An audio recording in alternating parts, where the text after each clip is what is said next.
মাটিতে জৈব পদার্থ কম থাকায় খুলনা সহ উপকূলীয় জেলাগুলোর মাটিতে দ্রুত হারে বাড়ছে লবণাক্ততা, কমছে মাটির আর্দ্রতা, সেই সাথে কমছে বিভিন্ন খনিজ পদার্থের পরিমাণও। ফলে এসব অঞ্চলে ফসল ফলাতে বাড়ছে কৃত্রিম ইউরিয়া সারের ব্যবহার।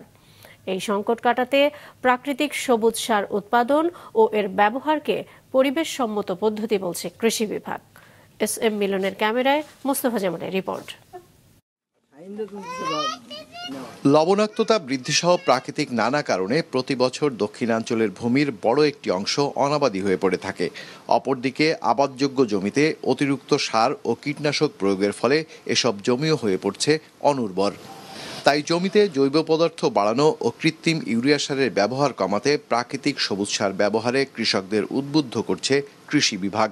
আমরা একে চাষ দিয়ে মাটিতে মিশিয়ে দেব, ফলে এটা জৈব পদার্থ যোগ হবে। প্রতি বিঘায় 3 থেকে 4 মেট্রিক টন জৈব পদার্থ যোগ হয়। এর ফলে মাটির টক্সিসিটি কমে, লবণাক্ততা কমে, তারপরে মাটির উর্বরতা শক্তি বৃদ্ধি পায় এবং মাটির পানি ধারণ ক্ষমতা বৃদ্ধি পায় এবং মাটিতে যে মাইক্রোবিয়াল আছে, যে অণুজীবগুলো আছে, এগুলো মাইক্রোবিয়াল অ্যাক্টিভিটিস বেড়ে যায়, ফলে খাদ্য তার অ্যাভেলেবল ফর্মে থাকে। সবুজ সারের অন্যতম উৎস হিসেবে ধনচা চাষে উদ্বুদ্ধ করছে কৃষি বিভাগ। এতে আগ্রহও বাড়ছে কৃষকদের। এ জেলায় এবছর 280 হেক্টর জমিতে ধনচা চাষ হয়েছে, যার 71 ভাগ সবুজ সার হিসাবে ব্যবহার করা হয়েছে। এক বিঘাতে আমাদের 5 থেকে 6 কেজি আমরা যদি ধনচা বীজ বপন করি, তাহলে এটা 40 থেকে 45 দিন বয়সে যখন ফুল আসার আগে আগে আমরা যদি মাটিতে মিশাই দিতে পারি, তাহলে আমাদের এখানে প্রায় 20 কেজি পরিমাণ আমাদের ইউরিয়া যে সারের পরিমাণ আমাদের পরবর্তী সিজনে কম লাগে। আমরা কৃষকদের উদ্বুদ্ধ করেছি এবং পাশাপাশি কৃষি সম্পদ অধিদপ্তর থেকে কিছু বীজও দিয়েছি।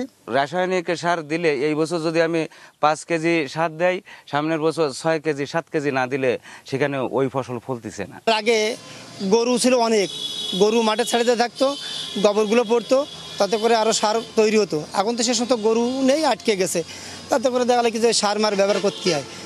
গবেষকরা বলছেন, মাটিতে প্রাকৃতিকভাবে জৈব পদার্থ বাড়ানো এবং কৃত্রিম সারের ব্যবহার কমানো না গেলে দেশে যে খাদ্য বিপ্লব ঘটেছে তা থমকে যাবে। বাড়বে মাটির অনুর্বরতা, বিঘ্নিত হবে খাদ্য নিরাপত্তা। ওভার ফার্টিলাইজার সয়েলের প্রথমত মাইক্রোনিউট্রিয়েন্ট অ্যাভেলেবিলিটিটা কমিয়ে দেবে এবং সয়েলের যে মাইক্রো অর্গানিজমসগুলি আছে সেই মাইক্রো অর্গানিজমসগুলির অ্যাক্টিভিটিকে ডিঅ্যাক্টিভেট করে দেবে এবং যার কারণে হচ্ছে কি সয়েলের অর্গানিক ম্যাটারটা কমে যাবে। হ্যাঁ, সয়েলের যখন অর্গানিক ম্যাটারটা কমে যাবে, আলটিমেটলি সয়েলের প্রোডাক্টিভিটিও কমে যাবে। আদর্শ মাটিতে 5 ভাগ জৈব পদার্থ থাকার কথা থাকলেও খুলনাসহ দক্ষিণাঞ্চলীয় উপকূলীয় জেলাগুলোতে এর পরিমাণ 1 ভাগেরও নিচে বলছেন গবেষকরা। মোস্তফা জামাল, মাছরাঙা সংবাদ, খুলনা।